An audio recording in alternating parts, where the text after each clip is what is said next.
J'aimerais aussi appeler les journalistes à comprendre ceci. Depuis l'histoire de ce pays, c'est l'opposition toujours, depuis qu'on a commencé le processus démocratique, qui doit faire des concessions. Et dans un consensus, on veut encore un consensus. Si vous prenez la PG, il a fallu des négociations pour qu'ils aillent à Ouattara. Il a fallu des négociations pour que le gouvernement s'engage à appliquer. Après cela, on arrive, c'était l'application.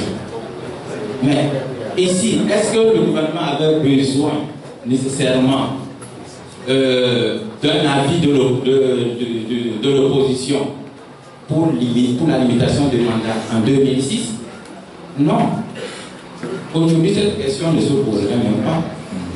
Donc, on a comme l'impression que les gens veulent faire croire, veulent nous dire qu'au Togo ici, ceux qui ont le pouvoir dans la main sont très dangereux. Et à chaque fois qu'ils parlent, et que l'opposition doit se baisser. S'ils veulent la paix, ce n'est pas bien. Ce n'est pas ça le consensus. Il faudrait qu'on finisse par se faire comprendre que le pays, c'est pour nous tous. Et qu'il n'y a pas d'esclaves dans ce pays.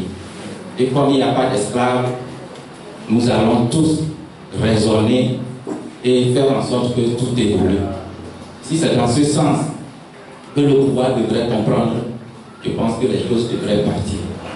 Si les gens sont là à dire que le fait même d'avoir accepté qu'il y a une limitation, c'est une évolution, je pense que le jour que ceux-là l'ont dit, et d'ailleurs, le jour que les gens ont arrêté ces travaux, si les Togolais avaient vraiment, si nous ne sommes pas vraiment un pays atypique, je pense qu'on aurait dû comprendre beaucoup de choses. Et c'est cela qu'on lit dans le visage des Togolais. Les gens sont très dangereux, il ne faut rien dire. Ceux qui le disent, c'est qu'ils veulent la mort. Moi-même.